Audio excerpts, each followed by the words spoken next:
is the Oaks, a house in the country which I rented for the summer. As an author, I write tales of mystery and murder. But the things that happened in this house were far more fantastic than any story I've ever had published.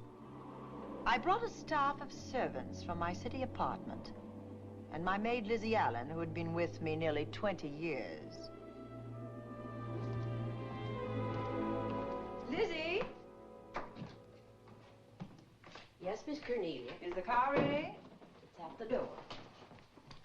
Look, Miss Cornelia, them servants you brought from the apartment are talking about walking out on us. Really? Well, I know they don't like it here, but I didn't think it was that bad. Well, they've been hearing things about the killer that the police call the Bat and the murders that he committed here this past winter.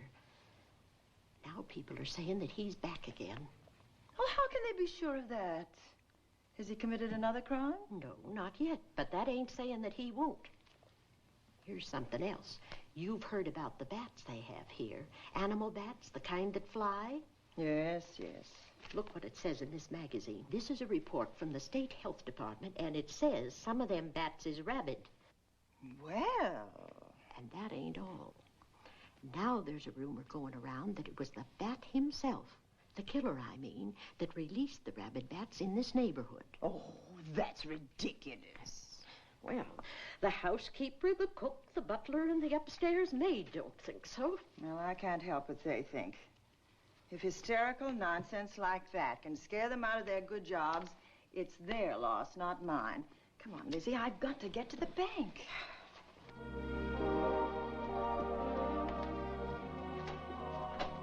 Drive directly to Zenith Bank, Warner. I'm afraid we'll have to hurry. It's near closing time. I'll get you there, Miss Van Gorder.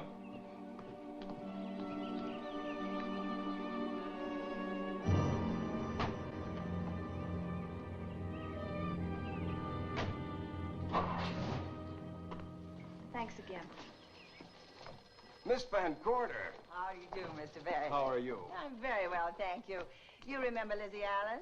Of course. Hello, Miss Allen. How do you do?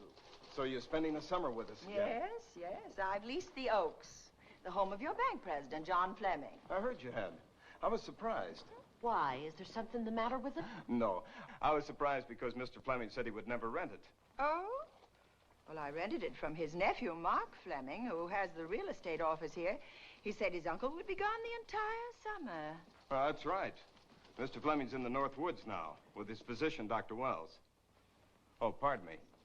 Dale, I want you to meet my wife. We were married at Christmas time. That must have been nice. Believe me, it was. Oh, here she is. My wife, Miss Van Gorder, Miss Allen. How do you do, Mrs. How do you do? Cornelia Van Gorder. Yes. Oh, well, I've read every murder mystery you've ever written. I just adored that weird one, The Private Morgue of Dr. X, even though it gave me the shivers. Only the shivers? Scared hell out of me. Oh. Well, I really mean that Miss Corney killed them off in that one. When you refer to my books, please don't call me Miss Corney. Pardon me, Mr. Bailey. Mr. Hines is here to see you. Oh, yes. Excuse me, please. Oh. Don't be strangers now. No, no, I we should won't. say not. Oh, so you're a bride. Well, not quite. Not since Christmas. No, I'm sure I've seen you. Well, I used to be my husband's secretary here in the bank. Of course I remember. May I welcome our most distinguished visitor back to Zenith? Oh, that's very charming, but, Lieutenant Anderson. Lieutenant Anderson, of course. Chief of Detectives of the Zenith Police Department. This is Miss Allen. Miss Allen. How do you do? Lieutenant Anderson is one of our favorite citizens. He's on the bank's board of directors. Not bad for a policeman. You must have made a good thing of it. Well, I saved my money, if that's what you mean. It's near closing time, and I've got some business in the safe deposit vault. Please come and see me, Mrs. Bailey. Oh, I'd love to. And you, Lieutenant. Thank you. Goodbye. Goodbye. Nice to meet you. My, what a charming woman. She moved into the Oaks just the other day. That house is a proper setting for a writer of mysteries. Oh, it certainly is. Vic, what's the matter? Come in here, both of you.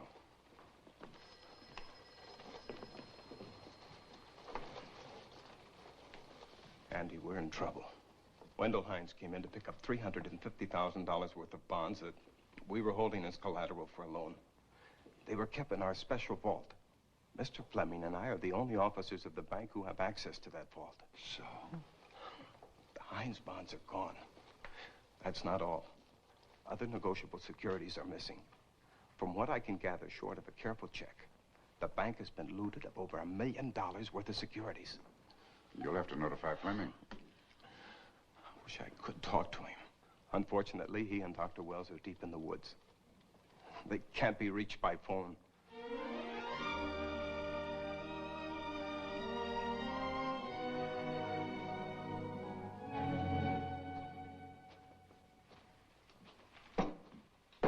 What is it?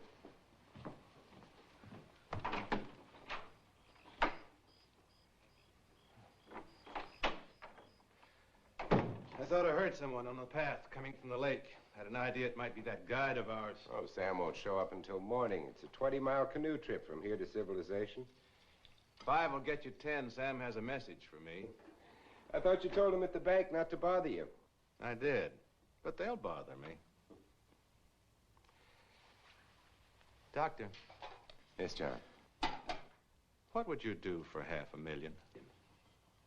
Anything short of murder. Why not murder? Too messy. Too great a risk? For $500,000? Yes.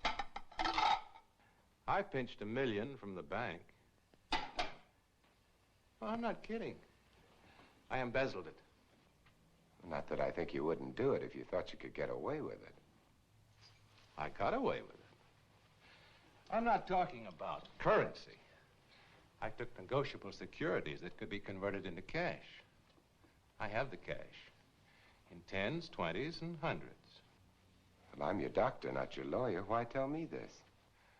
You'll find out why. Who's going to take the blame for the robbery? Bailey, the cashier. They'll never suspect me. I like Bailey. Well, so do I. I love the guy. I gave him his first chance. He has a lovely little wife. Charming girl. Was the best man. Where's the $1 million? In my family's tomb in Zenith. In the crypt with my father's casket. I don't buy that, John. No? No. You forget that I had you in charge when you were a very sick man. When you raved in delirium. And I heard you talk about a hidden room. Now, where else could you put a hidden room except in that mansion you built? That white elephant you call the Oaks. Look, everyone knows I have a bad heart. Now, who would doubt it if you wired the bank directors that my heart had failed? That I had fallen from a great height here in the woods. And that I was badly smashed up. You could ship the body back for burial and instruct them not to open the casket due to the condition of its contents. Well, you realize, of course, that we'd have to have a body to put in that casket, which means that we'd have to deal with an undertaker at this end. Of course. Well, where do we get a body? Couldn't we provide one of our own? How about Sam? Sam, our guide? Sam weighs about as much as I do. He's practically a hermit. He wouldn't be missed for a long time. The local undertaker would know him. Not if we made him look as if he'd been in a serious accident. But if Bailey's going to take the blame, why'd he have to do this? A jury might acquit him. In that case, I'd be a logical suspect. I could disappear, of course, but it's safer if they think I'm dead.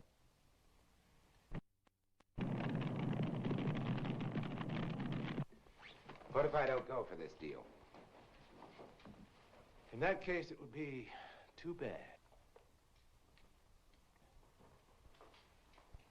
You mean you'd kill me? What else could I do? Now that I've told you about the $1 million, I'd say you were shot in a hunting accident. Now, look, Doctor, if you can find another body instead of Sam's, it's all right with me. There's $500,000 in it for you. I'll do my best. I smell smoke. So do I. What's that noise? Look, Doctor, the woods are on fire. It's coming this way. We've got to get out of here. Out the back way. We will. As soon as I provide that body we were talking about.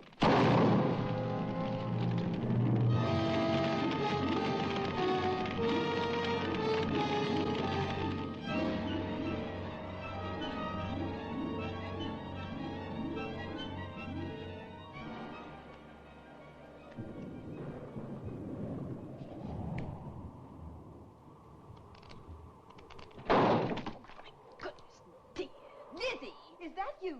Yes, Miss Cornelia. There's a storm coming up, and it's gonna be a snorter. The wind nearly blew the door off its hinges. Well, that noise blew my game higher than a kite. I think I've lost some of the cars. Oh, I'll get them for you. Oh, I see you found the paper. Drat that paper boy, scooting by on his bicycle, just chucked it into a clump of bushes and let it go at that. For land's sake, Mr. Vic Bailey's been arrested. Oh? I think. Victor Bailey, vice president and cashier of the Zenith Bank, was arraigned before United States Commissioner Alvin Fielding, charged with the embezzlement of over $1 million. I can't believe Vic Bailey had anything to do with that robbery. Oh, well, I see our landlord is home again. Landlord? Mr. Fleming. Oh. Dr. Malcolm Wells is back in town with the body of John Fleming, president of the Zenith Bank, who was killed in a forest fire. Mr. Fleming will be laid to rest in his family's tomb on Friday. And I hope he stays there. Well, why shouldn't he? Well, this is his house. And ever since he died, some funny things have happened here. For instance? The housekeeper, the cook, and the butler said that they heard strange noises at night.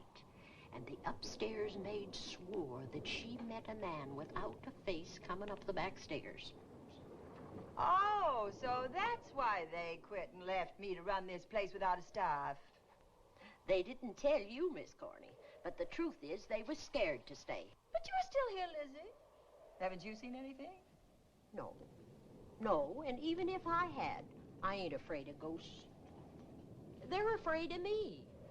Honest, Miss Corney, a spiritualist told me once that ghosts was allergic to me. But this Bat feller they keep talking about in the paper, I guess he'd be different. No, I don't think you'd have the same effect on him. Oh, dear. What are they trying to do? Drive people away from this part of the country? Why, what does it say about the bat? Specialty seems to be killing women. My goodness, 2 of them in one night.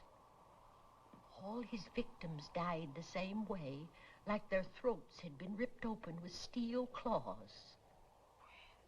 That's a charming little caper. I'll have to try it sometime. In a book.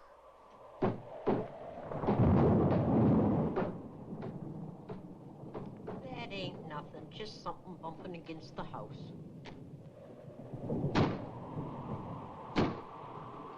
That's just the wind banging a door. Pay no attention to it. Listen to this. One of his victims, who lived for a moment after she was found, described the bat as a man without a face. Honest, Miss Corney, I think that woman must have been exaggerating.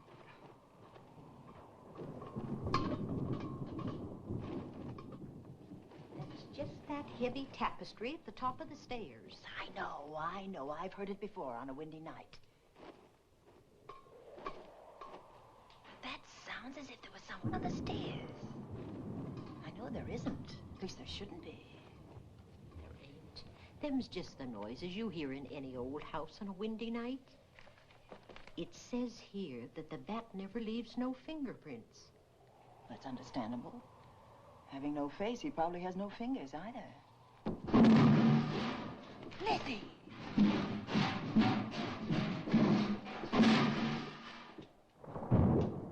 And that, I suppose, is the cat dropping its dentures. No, I don't think so. But I think it's something should be looked into.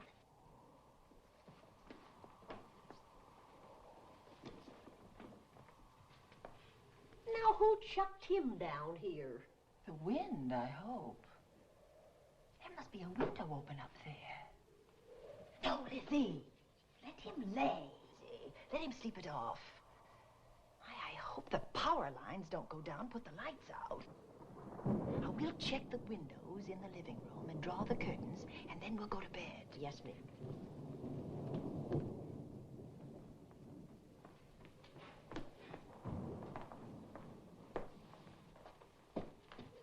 I won't be a minute.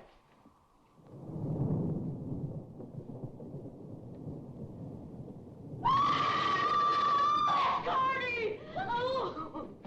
What's that? Oh, when I went to get the paper, I turned the latch off. I forgot to turn it on again. He's out there. He was coming in. He might have got you. Oh, but he didn't, and he's still out there, thanks to you. Now, you hurry now, and we'll call the police. No, I won't leave you, Miss Corney. Are you okay? Yes, ma'am, I'm okay. Okay.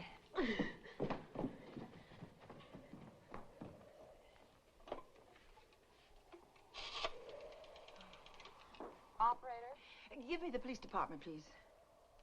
Zenith Police Department. This is Cornelia Van Gorder. I'm living at the Oaks. We know about that, Miss Van Gorder. Just a moment ago, a man tried to force his way into this house. You're not alone there, are you? What about your servants? Well, I have none except my chauffeur, and he's away. He won't be back until the morning. Now, there's only 2 of us here tonight, and we're going to lock ourselves in my room. Now, if any of your men see anything, will you have them call me? I'll send officers over there right away. Oh, thank you very much. Come on, Lizzie. We're going to sleep in my room.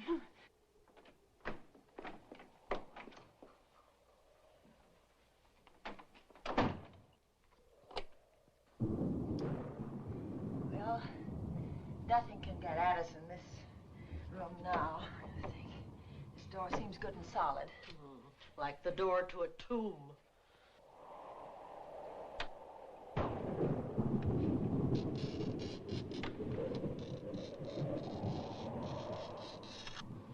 I think that couch will be comfortable. There's some extra bedding, you know. Yes, ma'am. ma'am.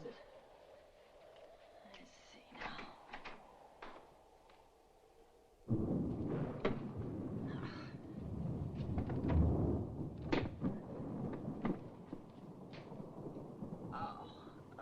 Huh? No bolt. Well, that's not so good.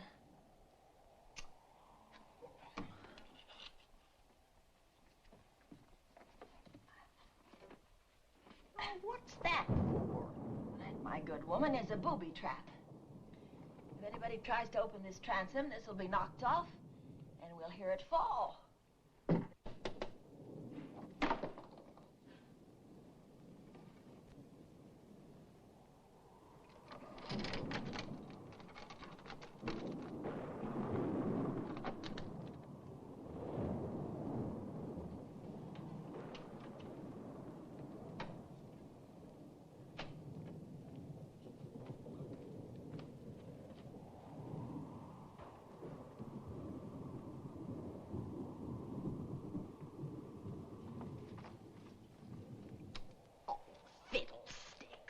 I forgot my night things, my robe, my gown, and my slippers. I'll go get them now. Now, wait a minute, Lizzie.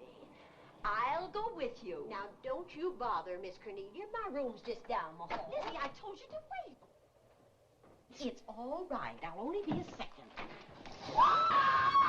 Get in here. Get in.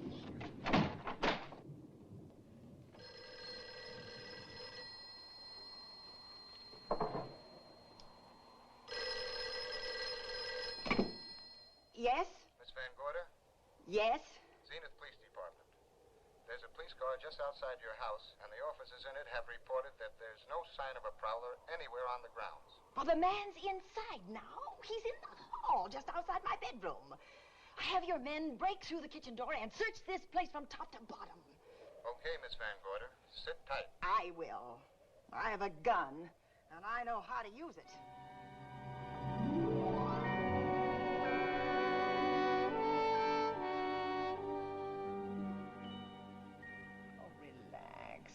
relax, Lizzie. The police did a good job. They couldn't find anybody in here. But we both saw him, Miss Cornelia. All right, so he got away. But there are men on guard outside, so just try and get some rest.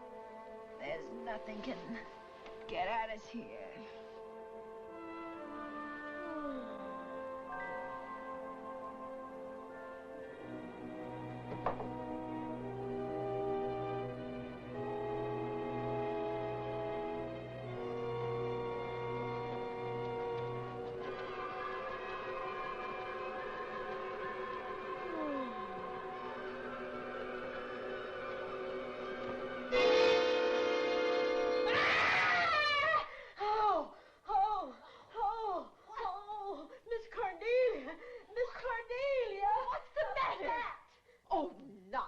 You've had a nightmare. Maybe I did.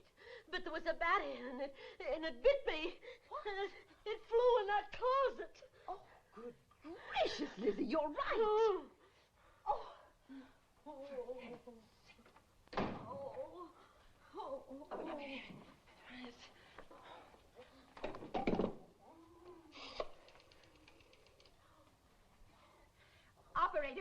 Operator, will you get me Dr. Malcolm Wells' office, please? No, I don't know his number, and I have no phone book up here, but this is an emergency. Will you connect me with his office, please?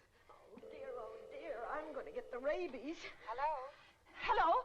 Dr. Wells' office? This is a call service. Dr. Wells is out at the moment, but if you'll give me your name and number, I'll try to locate him. Well, this is Miss Van Gorder of the Oaks. My maid has just been bitten by a bat that may be rabid, and she must have treatment as soon as possible. And I was told that Dr. Wells was the nearest physician. I'll try to find him for you, and if I can't, I'll send you another doctor. Oh, well, thank you very much. Oh, he's out on a case. Oh, I hope it's not a delivery. A baby, I mean, they can be terribly complicated. it never bothered me none. Oh, Lizzie, you never had a baby. Of course I didn't. That's why they never bothered me. Oh, does it hurt, huh? Little.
Dr. Wells? Are you there, Dr. Wells? Are you there, Dr. Wells? This is the operator. Your call service is on the wire. It's an emergency. This is Dr. Wells. This is your call service, Doctor. Oh, hello. I was just doing an experiment. I left the receiver off. That's what I thought, but I kept trying. Miss Van Gorder at the Oaks called and said that her maid had been bitten by a bat, and she's afraid it might be rabid. What? Oh, all right. Tell her I'll be right over there.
Who's there?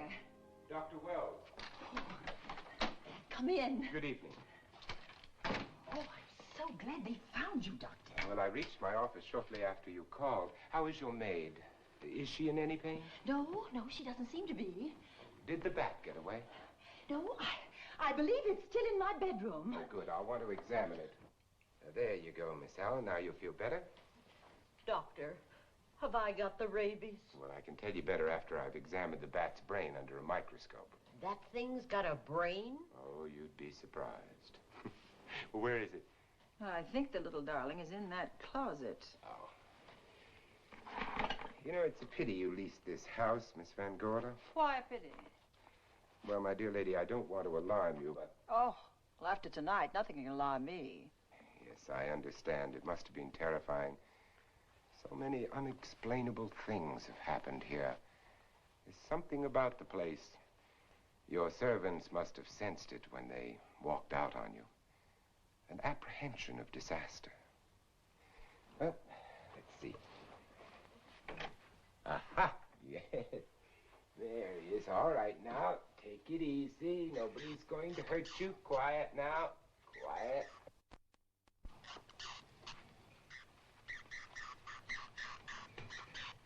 He looks quite normal. Doesn't seem to be sick at all. Oh, ain't that nice? I've been worried about him. Well, you should be. From his appearance, I'd say that he doesn't have any infection. In which case, you've had a narrow escape. Now, you take one of those tablets I left for you, and I'll guarantee you a good night. And I'll drop in on you tomorrow. Oh, thanks for everything, Doctor. Now, don't worry, I can find my way out. Oh, I know you can, but do let me help you. Oh, don't forget that once I'm gone, you'll have to climb those stairs alone. Oh, I'm all right. I'm armed now. Can you, shoot one of those things without shutting your eyes? Oh, Doctor, there are guns in every book I've ever written. I don't write about things I'm unfamiliar with. Lock the door, Lizzie. Good night. Yes, ma'am. Good night, Doctor. Accident? No, the wind blew him down. Oh. I think. Oh. Did you know that young Mark Fleming leased you this house without notifying his uncle? No, I didn't. Well, it doesn't matter now. John Fleming is dead and Mark's his heir. But if John were alive, he would warn you to leave here, Miss Van Gorder. Really? Yes. It's been a tragic place for anyone who ever lived in it. Well, good night. Good night, Doctor. Who's out there? Nobody you need worry about, Doctor. Oh, it's Andy. That's right. Oh, good evening, Miss Van Gorder. Good evening, Lieutenant. Somebody sick here? My maid was bitten by a bat. Oh? A rabid bat? Well, I'll know for sure when I get to my lab. I caught the bat. It happened indoors? In my bedroom. Yes. How'd it get in? Well, there are many ways a bat could get in a house. You ought to know. I spotted this hole in the window the minute I got here. Why? That's where the two-legged bat got your door open. Miss Van Gorder told me that she phoned headquarters at Zenith. Yes, I phoned twice. The second time was after the prowler got in the house. Weren't you at headquarters, Andy? No, but they contacted me. An officer came and searched the house from top to bottom, but they couldn't find the bat. You better have this window fixed tomorrow. Oh, yes, I certainly shall. Yes, and I'd better be going. I'm due in surgery at 8 o'clock in the morning. Good night. Good night, Doctor. There'll be a man patrolling the grounds all night, Miss Van Oh, Gorder. thank you. And nobody inside, Andy? Why should there be?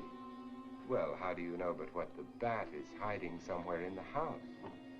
I'm quite sure he isn't in the house, Doctor. Not now. Good night. Good night.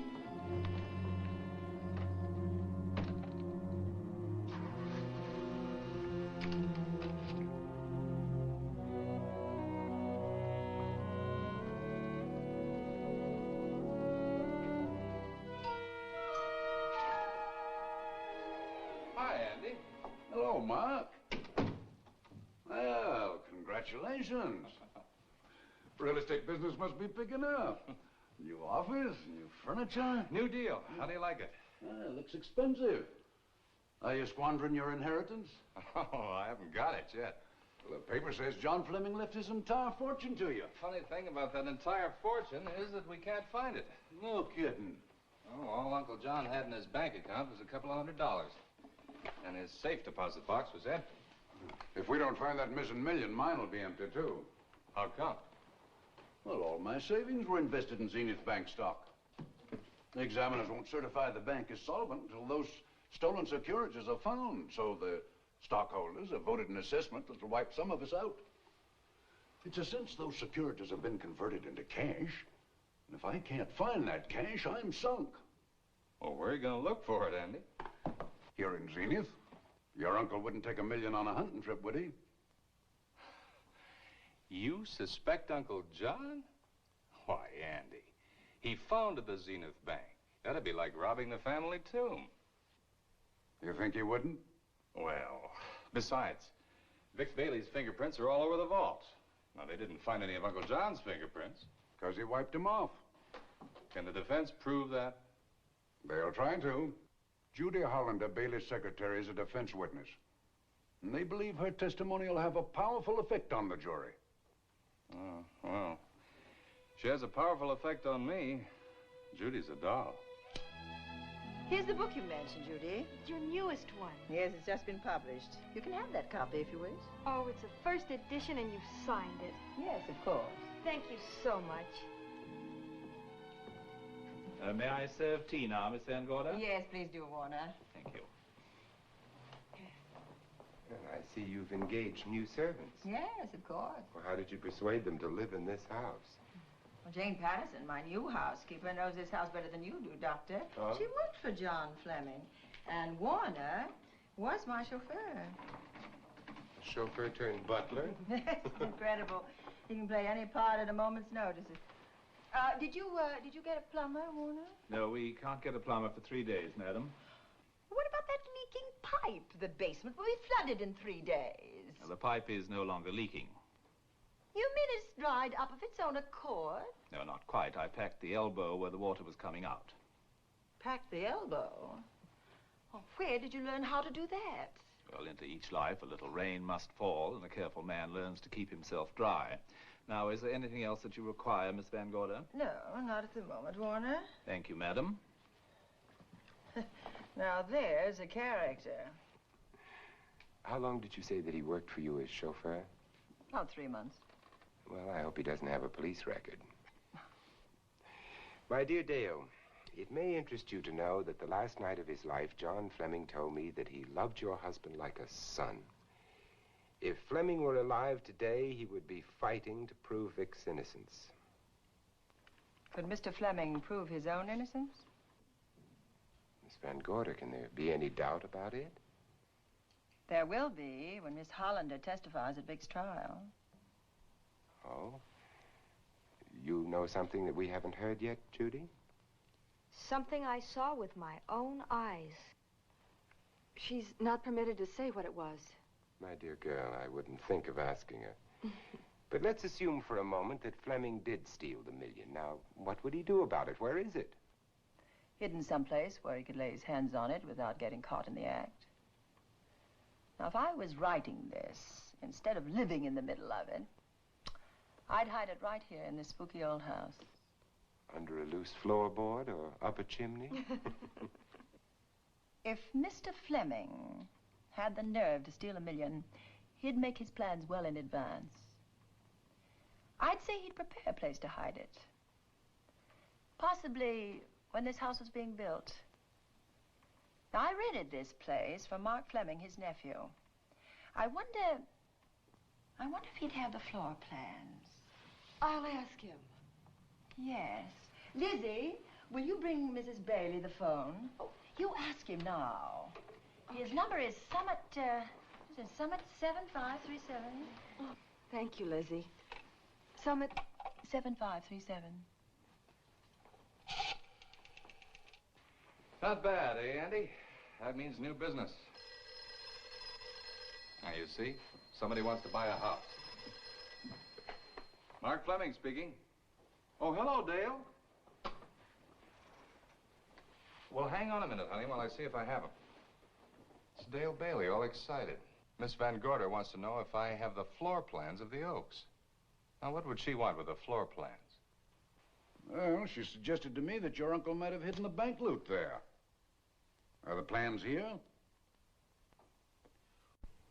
Somewhere in the house itself.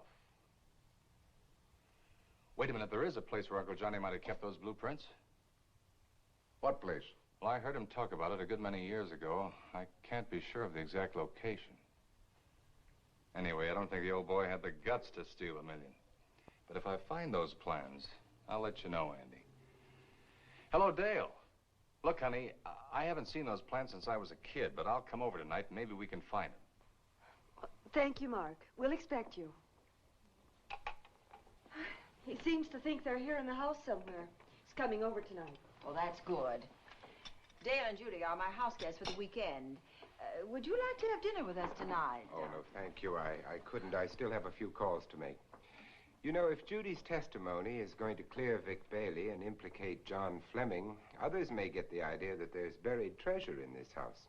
Don't even mention your testimony until you're actually on the stand. Oh, I won't. That's a smart girl, Judy, and a very lovely girl. Well, good afternoon, ladies. Goodbye, Doctor. Dr. Will. Come on, girls, let's go.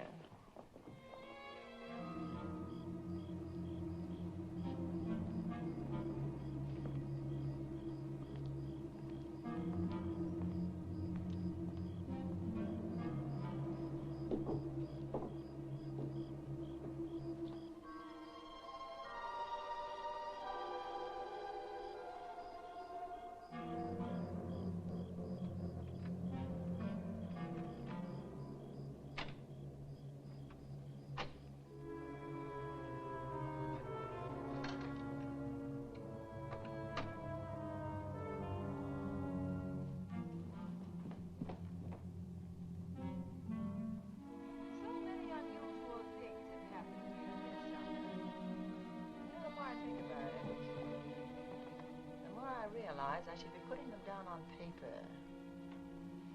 Weren't you your husband's secretary, Dale? Yes, I was. Do you take shorthand? Mm-hmm. Well, my dear, if you'd like to have your mind occupied, I want you to work with me while I write the story of this fantastic criminal, the Bat.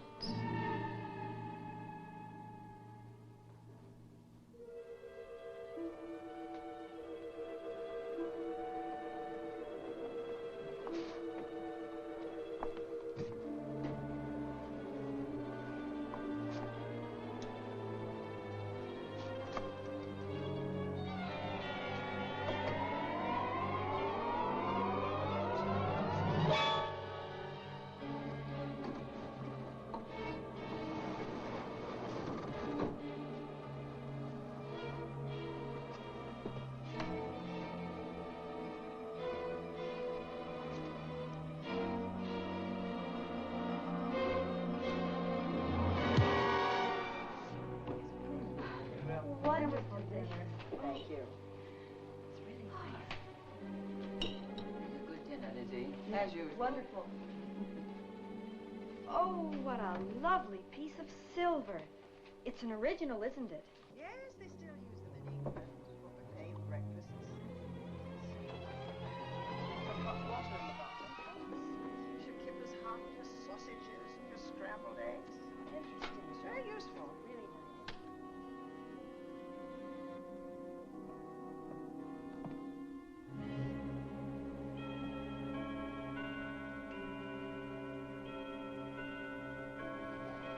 Clock hasn't struck the hour in the last 10 years, if I'm to believe what Mark Fleming told me.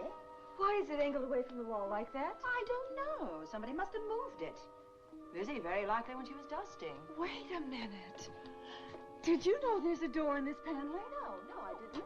Oh, my gracious, so there is. Maybe it opens to a secret passage. Oh, Well, certainly to a secret something. This is exciting. Who knows, girls? Be about to stumble on that missing million. Oh, there's a panel. There must be some gimmick to it. There always is. Yes, it moves. It moves. It moves. Oh.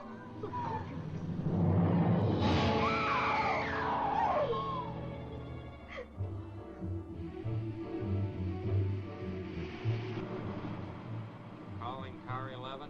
Calling car 11. Proceed to the Oaks in Zenith Township immediately. A homicide has been reported. Okay. Proceeding to the Oaks. Notify the county coroner, Dr. Wells. Tell him to come to the Oaks at once.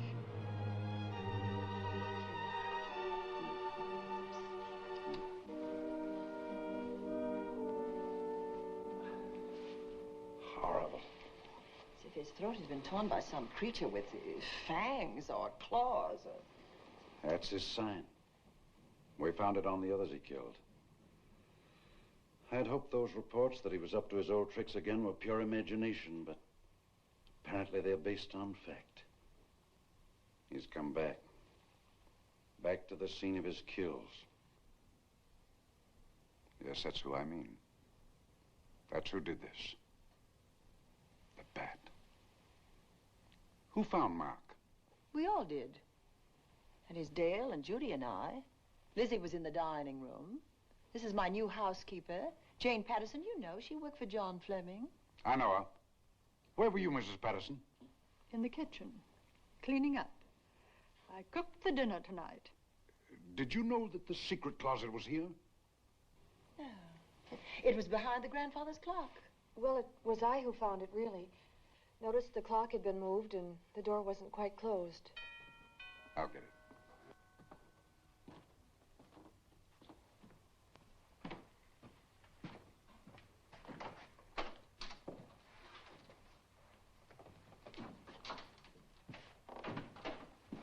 Who is it?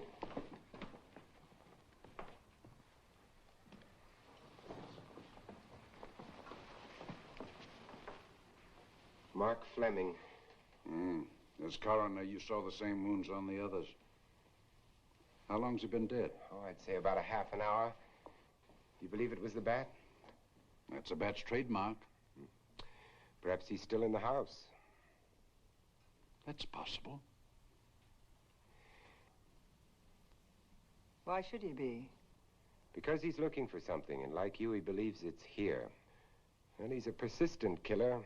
I would advise you to get out of this house as quickly as possible, notwithstanding our expert police protection. Have you called the morgue? They're on their way here. Oh, good. I want to examine the body before they get here. May we take it into another room? Yes, to the sunroom in the back. Thank you. Give me a hand. Excuse me.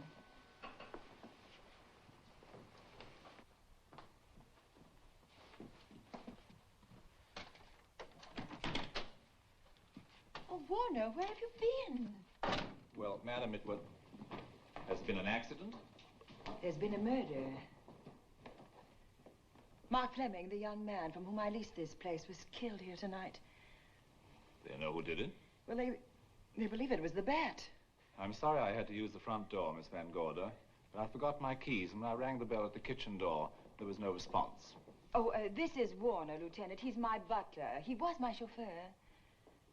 Why'd you promote him? Well, it's very difficult to find a butler. They don't like service in the country. Have you been a butler before? I've served in many capacities, sir, but this was my night off, and I forgot my keys. I heard that part. What time did you leave the house tonight? Oh, about 6:30. I had dinner at Wiley's Roadhouse. Can you prove where you spent the rest of the evening? I can try. Try hard. And don't leave the house. I'll get to you later. Very good, sir.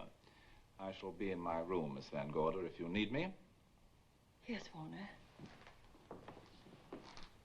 Surely you don't think he's... Warren and I've met before.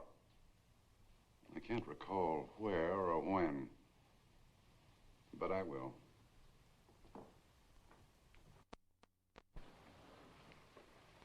There'll be a crew here shortly from headquarters, dusting for fingerprints, taking photographs. But in the meantime, Mrs. Patterson, you aren't leaving the house tonight, are you? No, Lieutenant. Don't. I'll talk to you in the morning. Good night. Good night, sir. Good night, Miss Van Gorder.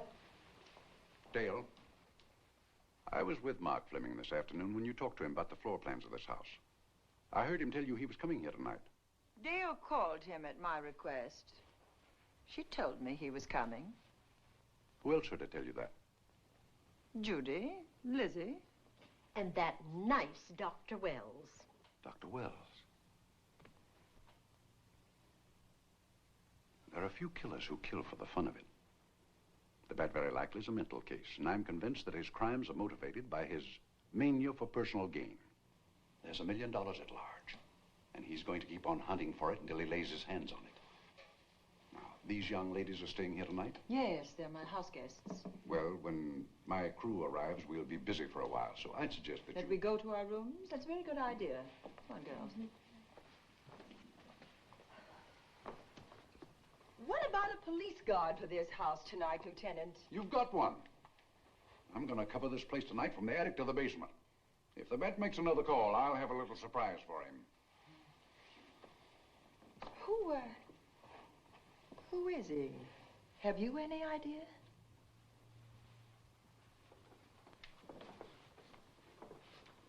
He could be anybody. So far, there are clues to his identity, but nothing we could take before a jury. I'm afraid we must look higher than the criminal world. He may be a merchant, lawyer, doctor, scientist, one of the pillars of his community.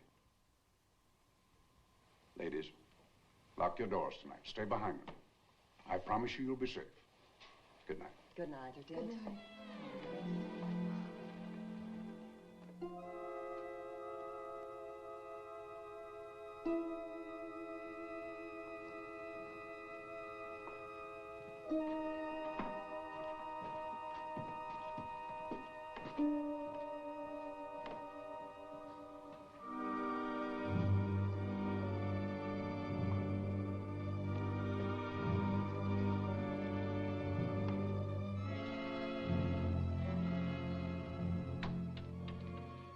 Poor Mark. Yeah, it's a pity. So young. Well, Doctor, do you agree it was the bat? In my report, I shall say the death was caused by the same technique used in the other killings. A paralyzing blow to the throat, followed by severe lacerations of the jugular, resulting in excessive hemorrhage. In a layman's language, he didn't know what hit him. Oh, he knew. But he didn't have time to think about it.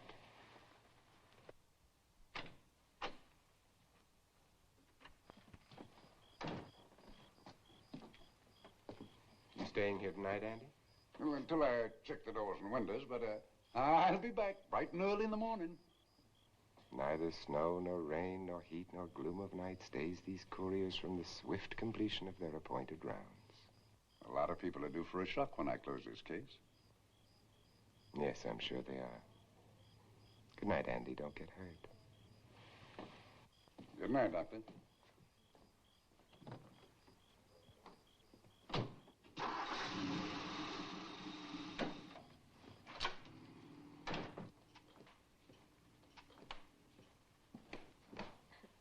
You know, I think we'd better let you get some sleep. Oh, Lizzie and I share this room for mutual protection.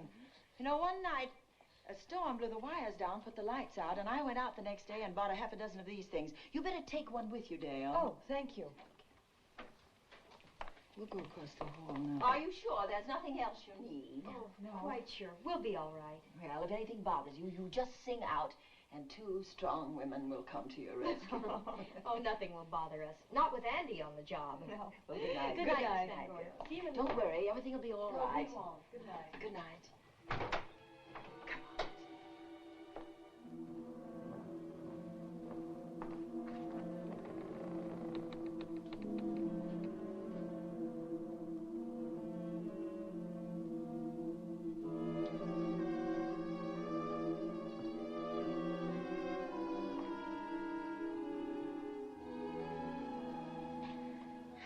I don't think I'll sleep tonight.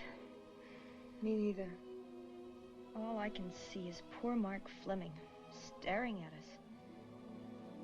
I thought that when people died, their eyes closed, as in sleep. Don't think about it. I'll bet you're thinking about it. No, I was thinking of my poor husband sleeping in jail tonight. Oh, Judy, I love him so much.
What's that noise? Oh, I don't know. I kind of fell half asleep. For a moment, I thought it was something from a dream. It's somewhere in the house. Yes, on the floor above. Not directly over us. Probably a room overlooking the driveway.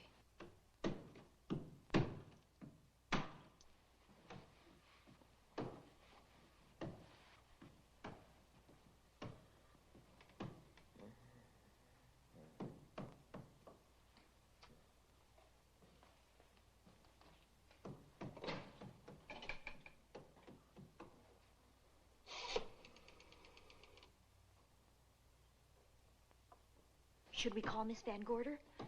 She'll hear it. How can she help but hear it? Oh, besides, we don't want her to think we're a couple of hysterical women. Well, I'm about to become one. Oh, dear. I had it for one night. Dale, you're not going out in that hall. I want to know what's happening up there. But Lieutenant Anderson said if we stayed behind our locked doors, we'd be safe. Vic isn't safe locked up in that jail. Oh, but suppose that stolen money is in this house. Mark Fleming seemed to think it was. Maybe that's what somebody's looking for. Oh, for heaven's sake, don't you hear that awful noise up there? Now, Lizzie, you've just got to stay awake. The house phone and the outside phone wires have been cut, and we can't get help. Where's that policeman? Oh, I don't know. Something must have happened to him. Now, go on, get on your robe. Oh, Dale, please don't go up there. I've got to. Think what it could mean to Vic. Now, you stay here. Oh, no. If you go, I go.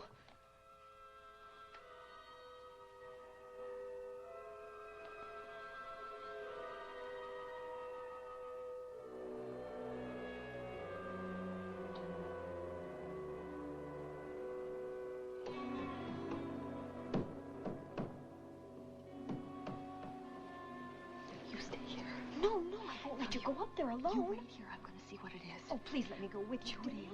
will you warn me if anyone comes? I'll only be a moment. Now, wait.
Give her to me. I'll look after her. Dale.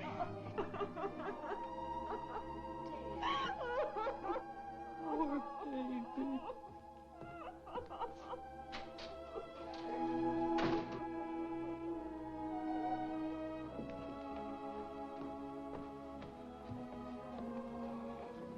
Judy.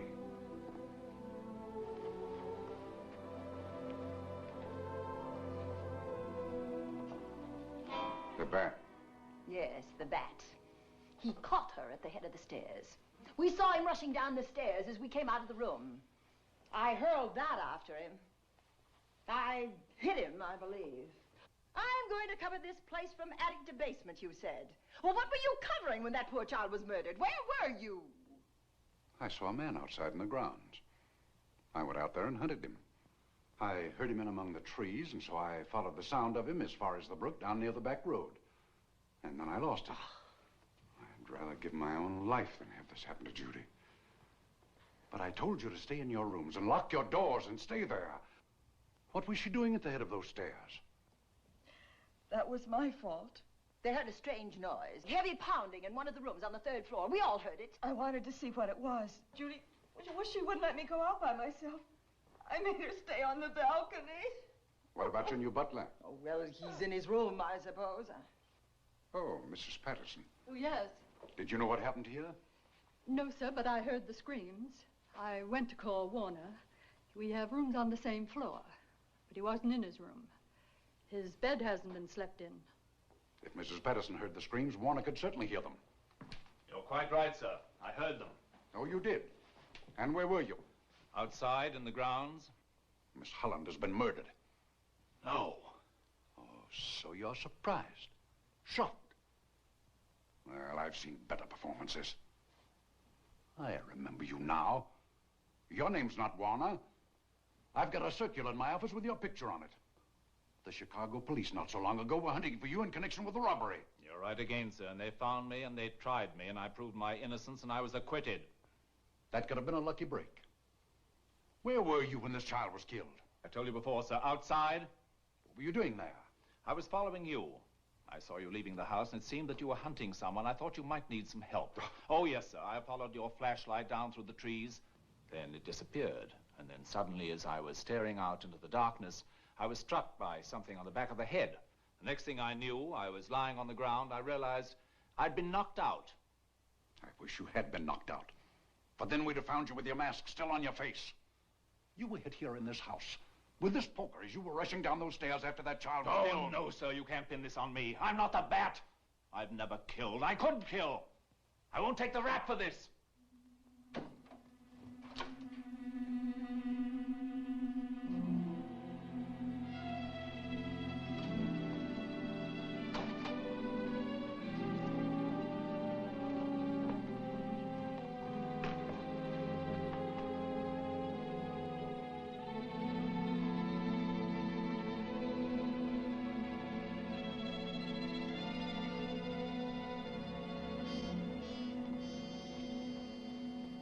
Doctor.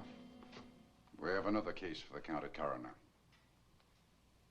You see, the bat came back. Why did you come back, Doctor? Well, I had an accident about a mile down the road. The right rear wheel of my car came off and I plunged into the ditch. This was the nearest house, so I came here to call for help. I thought I'd find you around, Andy. Physician, heal thyself. You must have been hit by something on the back of your head. I told you I had an accident. So you did, Doctor. So you did. I could be wrong. But maybe I'm not. We shall see. All right, Dale, let's start a new chapter. For days, the murders held the headlines. Lieutenant Anderson grilled us and ransacked the house from top to bottom. Warner was not placed under arrest, but his every move was watched. At night, except for a detective on guard in the house, the police and the reporters left us alone. And on one of those nights, without telling Lizzie or anyone else, I pursued a secret investigation of my own.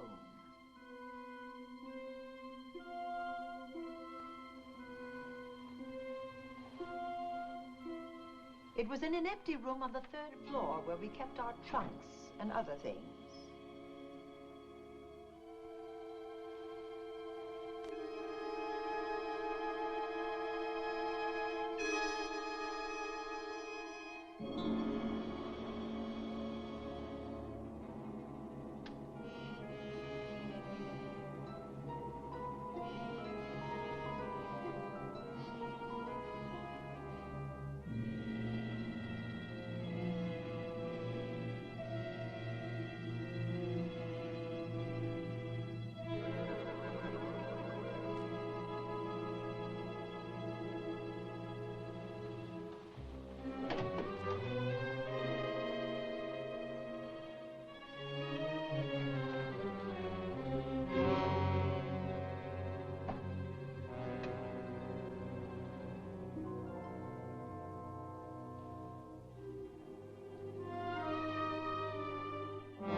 Put him up, man.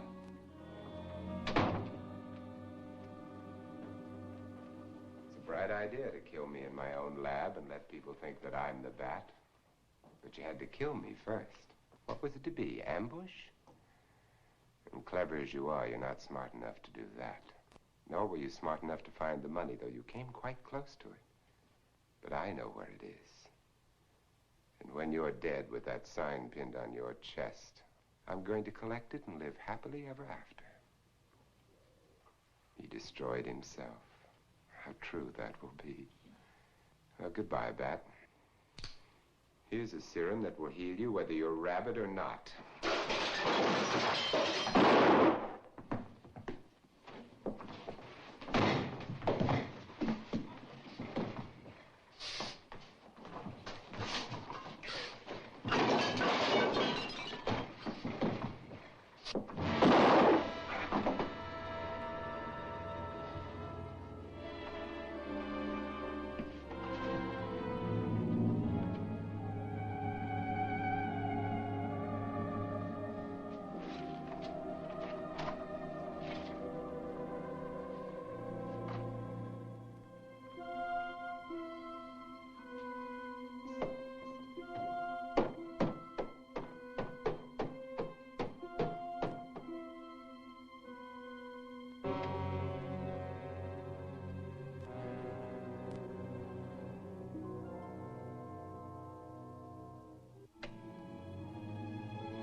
Something's wrong.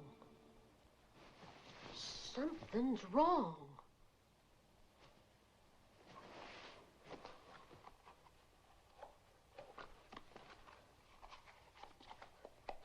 Miss Cornelia!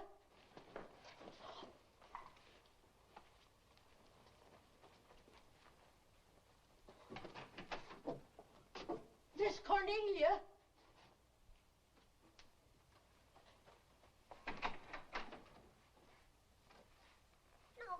Where would she be going at this time of night?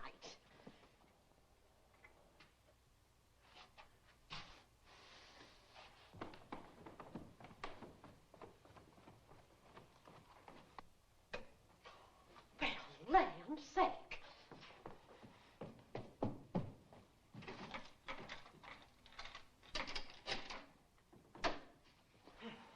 I never.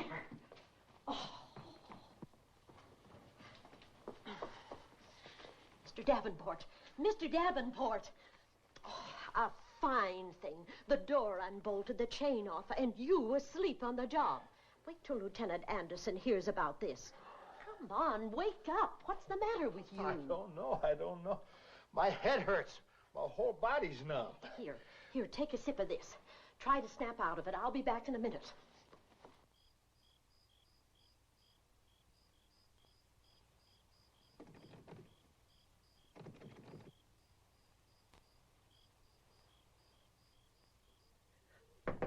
Hurry, will you? It's Lizzie. I'm terribly worried. I can't find Miss Cornelia anywhere, and something's happened to the policeman. I don't know what. Get Warner. Bring him to the drawing room. Tell him we need him.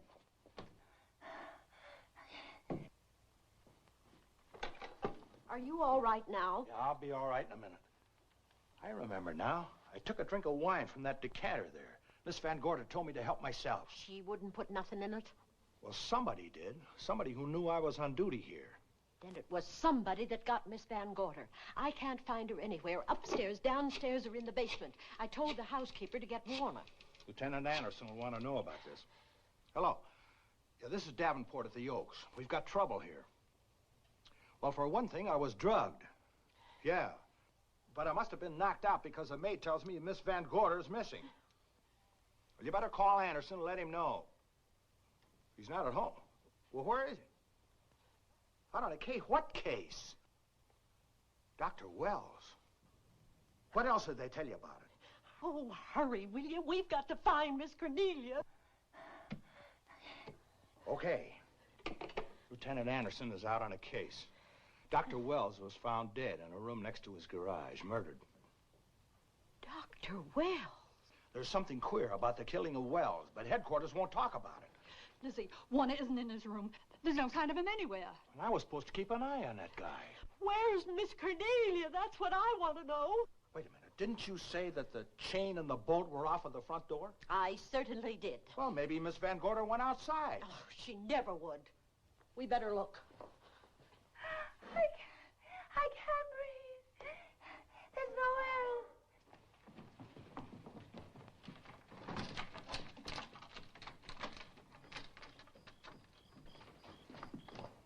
Miss Cornelia. Oh, Miss Van Miss Gorder. Cornelia. Miss Cornelia. Miss Van Gorder. Look. There's a light in that room on the 3rd floor. Were you up there tonight? Well, of course I was, but I turned the lights out before I came downstairs. Then Miss Cornelia might have turned them on again. That's why we're going to look first. Come on.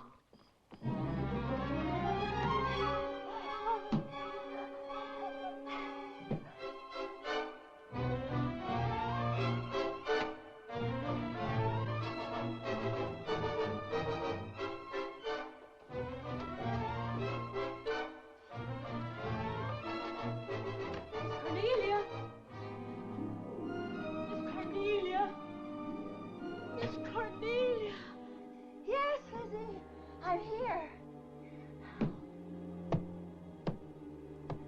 Right here.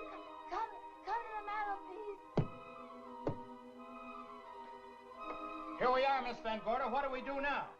Over the mantel, there are 5 panels. Strike it with your hand.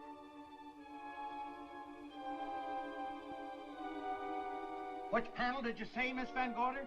Oh, I can't understand. Miss Van Gorder, which panel? We couldn't hear you.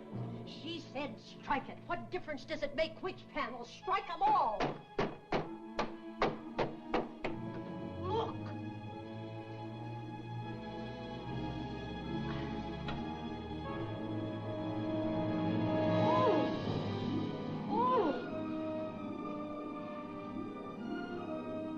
Oh, it's all right now. It's all right, dear. Lizzie's here.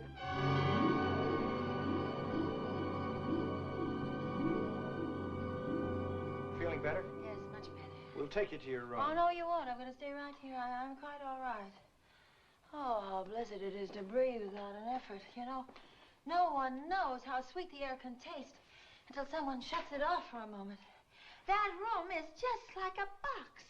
When the mantelpiece closed, it seemed like all the air was drawn out of it. Look, there it goes again. Let it close. I can open it from in here. There's a control panel behind this blueprint. Electric motor under the trap door here. Once the door is open, you can keep it that way. I believe that the fireplace in this other room opens the same way. And it does. I tried to find this, but I couldn't find it. Yeah, it's back of this blueprint here. Yeah, it's quite a setup. Too bad we can't open that safe in the same way. Take an expert to crack this box or a shot of nitro. Well, maybe that's what the bat had in mind. Could be. Seems he's on the prowl tonight. Miss Van Gorder, Warner has disappeared. And Dr. Wells has been murdered. Dr. Wells? Lieutenant Anderson's on that case right now. Well, does he know what happened here tonight? They got word to him. He'll be here any minute.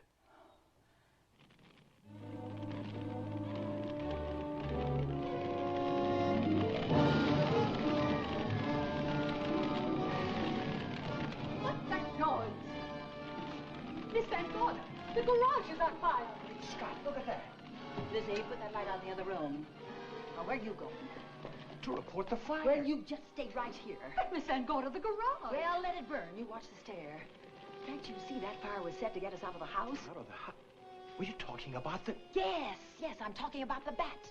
Now that the lights are out, he'll think his trick has worked, and we've gone. He'll be here any minute. Well, so will Lieutenant Anderson. I hope so, but the bat will be here first. And he'll kill again if we're in his way. We've got to be as clever as he is.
But you'll be safer downstairs. I'll take care of you. Well, the others can go, but I'm going to stay right here. All right, but get out of sight.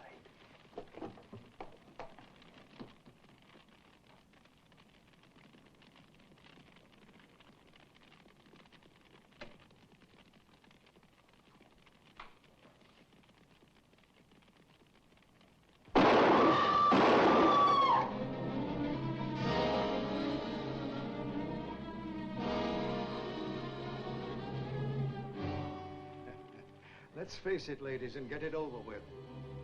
Others have seen my face before they died, but I'll have to deny you that pleasure. This would make a good scene for your book, Miss Van Gorder, but I'm afraid